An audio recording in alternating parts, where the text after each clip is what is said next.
Everyone, आप सबका स्वागत है मेरा यूट्यूब चैनल ई लर्न आईटीआई में। आज हम बात करने वाले हैं, जैसे यहाँ पे देख सकते हैं कि एक ग्राइंडर है। तो इस ग्राइंडर मशीन के बारे में पूरी हम जानकारी देंगे कि ये कौन से टाइप की ग्राइंडिंग मशीन है, इसमें कौन कितने साइज के ये व्हील लगे होते हैं या फिर कौन कौन से व्हील लगे होते हैं और पूरे पार्ट्स की जानकारी, इसके बारे में हम पूरी जानकारी प्राप्त करेंगे। तो हम सबसे पहले स्टार्ट करते हैं इसकी पार्ट्स के बारे में जानकारी के लिए। जो पार्ट्स इसमें लगे हुए हैं और या फिर इसमें जो पार्ट्स लगे उसकी वर्किंग क्या होती है, इनके बारे में पूरी जानकारी प्राप्त करेंगे। तो सबसे पहले ये अपना, जैसे मैंने बताया था कि इसका कौन से टाइप के ग्राइंडर है, तो ये अपना बेंच टाइप ग्राइंडर है। बेंच टाइप ग्राइंडर मतलब क्या होता है कि देख सकते हैं कि इसके नीचे एक स्टैंड लगा है, स्टैंड के ऊपर ये बैठी है। तो जो ग्राइंडर मशीन अपनी स्टैंड के ऊपर बैठता है उसे बोलते हैं बेंच ग्राइंडर। और सेकंड नंबर का आता है पेडेस्टल ग्राइंडर। तो पेडेस्टल ग्राइंडर और बेंच ग्राइंडर में क्या फर्क होता है?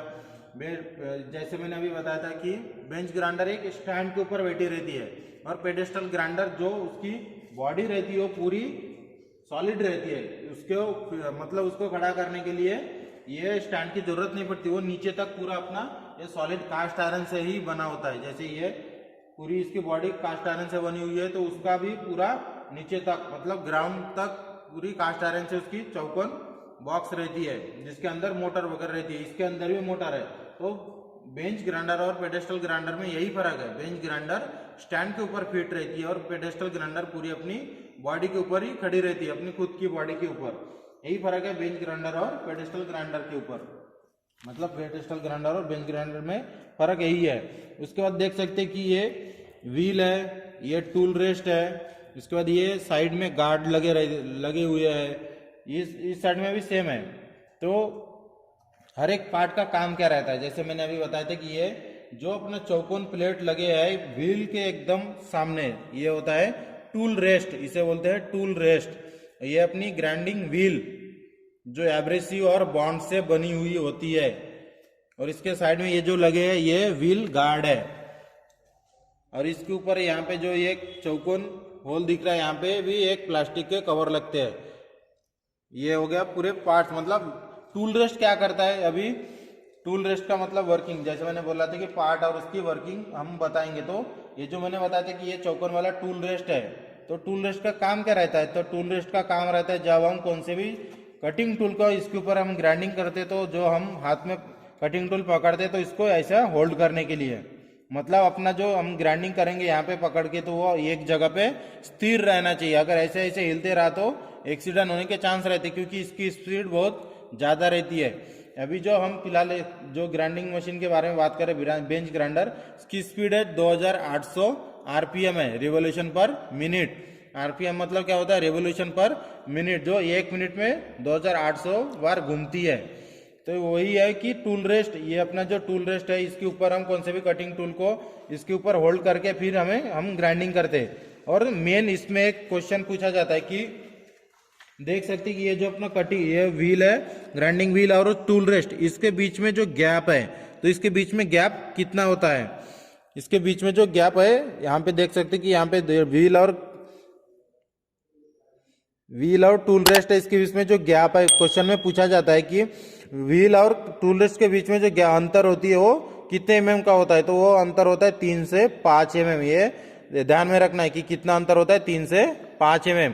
और ये अंतर क्यों रखा जाता है ये भी बताता हूं कि टूल रेस्ट और व्हील के अंदर ज्यादा गैप क्यों नहीं रखा जाता है, फिर कम गैप क्यों ही रखा जाता है। इसका आंसर आता है कि जब हम कौन से भी कटिंग टूल इसके ऊपर ग्राइंडिंग करते हैं ग्राइंडर मशीन के ऊपर तो उसकी स्पीड बहुत ज्यादा रहती है। उस समय अगर कुछ स्लिपेज वगैरह हो गया तो डायरेक्टली इसके अंदर हम जाके फंसता है वो चीज, या फिर हमारे उंगली भी जाके फंस सकती है। और इसमें इतनी ज्यादा स्पीड होती है कि बिल्कुल घिसने में हमारी जो ये उंगली अगर गलती से फंस गया तो घिसने में बिल्कुल टाइम नहीं लगता। इसलिए व्हील और टूल रेस्ट के बीच की गैप 3 से 5 mm ही होना चाहिए। जैसे जैसे हम इसके ऊपर ग्राइंडिंग करते हैं वैसे वैसे ग्राइंडिंग व्हील छोटा होते जाता है। मतलब उसके वो सॉलिड नहीं है कि कभी खत्म होने वाला चीज नहीं है, वो कंज्यूमेबल चीज है जो खत्म होते रहता है। तो उस समय क्या करते हैं, गैप दोनों टूल रेस्ट और ग्राइंडिंग व्हील के बीच की गैप बढ़ती रहती है। तो उस समय क्या करते हैं, इस यहाँ पे आप देख सकते हैं कि यहाँ पे एडजस्ट करने के लिए ये एक स्लॉट दी है, यू स्लॉट है, और यहाँ पे एक बोल्ट लगी है। मतलब ये जो टूल रेस्ट जिसके ऊपर बैठी है, इसको जब हम ये ग्राइंडिंग करते करते छोटा हो जाता है तो ये टूल रेस्ट आगे हमें आगे लेके सेट करना रहता है। जैसे मैंने यहाँ पे बताया था कि इसकी गैप 3 से 5 mm होनी चाहिए, उसी के हिसाब से ये हमें सेट करते रहना चाहिए। उसके बाद ये मैंने जो बोला था कि ये गार्ड है, तो गार्ड का काम क्या रहता है, कोई भी गार्ड का काम क्या रहता है, सेफ्टी। मतलब जब हम इसके ऊपर ग्राइंडिंग करते हैं तो अगर गलती से कभी एक्सीडेंट हो गया तो उस समय हमारे ऊपर नहीं आना चाहिए, क्योंकि इसकी स्पीड बहुत ज़्यादा रहती है। तो इसके लिए ये जो व्हील के साइड में लगे हुए है ये कवर, इसे बोलते हैं व्हील गार्ड, जो अपने खुद की सेफ्टी के लिए होता है। उसके बाद यहाँ पे एक रहता है स्विच, मतलब ग्राइंडर ऑफ और ऑन करने के लिए। यहाँ पे एक ब्लैक कलर का बटन रहता है, ऐसे आड़े में मतलब हॉरिजॉन्टल रहता है, उसको अगर वर्टिकल की मतलब हॉरिजॉन्टल और वर्टिकल की करना रहता है अब ग्राइंडर को चालू करने और बंद करने के लिए। जैसे अभी मैंने व्हील के बारे में भी बोला था, तो व्हील की साइज क्या होती है ये भी क्वेश्चन 1 में आता है कि व्हील कितने कितने साइज में हमें अवेलेबल होता है। तो ये जो बेंच ग्राइंडर मशीन है इसकी व्हील 6 इंच रहता है, 8 इंच रहता है और 9 इंच भी रहते हैं। ये जो जब हम व्हील लाते हैं तो इसकी डायमीटर भी मैटर करता है और इसकी जो मतलब थिकनेस है वो भी रहता है। इसकी थिकनेस तो 1 इंच है, मतलब 25 mm, और इसकी डायमीटर है 9 इंच। मतलब 9 इंच मतलब जो अगर ये साइज पूरे इंच में ही गिना जाता है, मतलब जिसमें जो व्हील वगैरह अगर हम मार्केट से लाने जाते तो इंच में ही आता है। उसके बाद आता है जैसे 2 साइड में 2 व्हील लगे हैं, तो एक होता है एल्यूमिनियम ऑक्साइड, दूसरा सिलिकॉन कार्बाइड और दूसरा एल्यूमिनियम ऑक्साइड। एक होता है रफ, जैसे आप देख सकते हैं कि ये रफ है, ये रफ है, मतलब मटेरियल को अगर ज्यादा घिसना रहा, ज्यादा समय मतलब कम समय में ज्यादा मेटल को अगर घिसना रहा तो रफ साइड वाले व्हील का ही उपयोग करते हैं। उसके बाद दूसरे सेकंड साइड में है स्मूथ व्हील, क्योंकि जब स्मूथ व्हील का काम कब रहता है, अगर कोई भी चीज कटिंग टूल को हमने घिस लिया, उसे सिर्फ फाइनल आकार देना है, हल्का शार्पनेस देना है, तो उस समय स्मूथ व्हील का ही उपयोग किया जाता है। उसके बाद इसके अंदर एक स्पिंडल लगा है, और स्पिंडल के ऊपर रोटर है, जो मशीन जो वाइंडिंग वगैरह है अपना मोटर लगा है। और इसके दोनों साइड में देख सकते हैं कि यहाँ पे ये जो कवर है और इस साइड में भी वैसा सेम है। यहाँ पे एक नट बोल्ट सिस्टम है जो व्हील को लगा फिट करके बिठाया है। तो इसके दोनों साइड में, एक साइड में राइट हैंड थ्रेड होता है, दूसरे साइड में लेफ्ट हैंड थ्रेड होता है, मतलब एक दूसरे के ऑपोजिट थ्रेड कटे हुए होते हैं। लेफ्ट हैंड थ्रेड मतलब क्या होता है, जो लेफ्ट हैंड थ्रेड होते हैं उसे रिवर्स में घुमाने के बाद वो टाइट होता है, और फॉरवर्ड जो राइट हैंड थ्रेड होते हैं उसे फॉरवर्ड में घुमाने के बाद टाइट होता है। मतलब दोनों एक दूसरे के ऑपोजिट में काम करता है। कभी भी ध्यान में रखना कि जो बहुत ज्यादा स्पीड में वो जो रोटेट होती है उसके ऊपर ज्यादातर लेफ्ट हैंड थ्रेड ही और लेफ्ट हैंड थ्रेड का उपयोग करते हैं, और लेफ्ट हैंड थ्रेड वाले नट बोल्ट का ही उपयोग किया जाता है, जो ज्यादा घूमने वाली चीज रहती है उसके ऊपर। ये ध्यान में रखने वाली बात है। उसके बाद इसके ऊपर कभी भी वर्क करते समय ये जो अपने ग्राइंडिंग व्हील है, इसके कौन से एक साइड में खड़े रह के हमें वर्क करना है। जैसे हम अगर काम कर रहे हैं तो इसके एकदम opposite face to face, wheel के एकदम फेस टू फेस हमें खड़े रहकर काम नहीं करना, ये बात ध्यान में रखें कभी भी।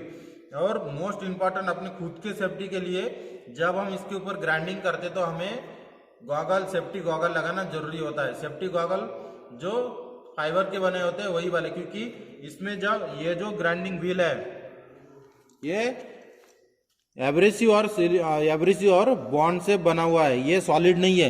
यहाँ पे आप देख सकते हैं कि ये बहुत रेती के जैसे एक छोटे छोटे कण है जिसको बॉन्ड के सहायता से जोड़ा गया है। जब हम इसमें ग्राइंडिंग करते हैं तो इसमें से चिंगारी निकलती है, मतलब एक एक रेती अलग अलग होने लगते हैं और चिंगारी भी निकलती है। तो उस समय हम अगर सामने फ्रंट में खड़े रहे तो हमारे आंखों में जाने की बहुत ज्यादा चांसेस रहते हैं। इसलिए कभी भी ग्राइंडिंग मशीन के ऊपर ग्राइंडिंग करते समय अपनी खुद की सेफ्टी के लिए सेफ्टी गॉगल का उपयोग करना बहुत ही जरूरी है।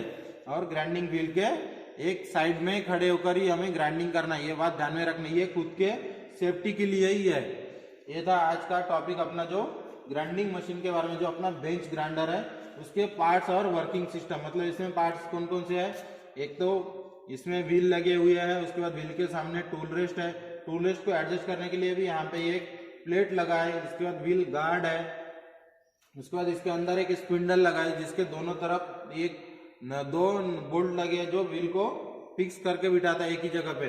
और उसके बाद एक मोस्ट इम्पोर्टेंट चीज होता है कि जब हम व्हील को फिट करते हैं तो उसका ट्रूनेस भी हमें चेक करना रहता है, मतलब वो बराबर सही तरीके से पैरेलल घूम रहा है कि नहीं, ये भी चेक किया जाता है।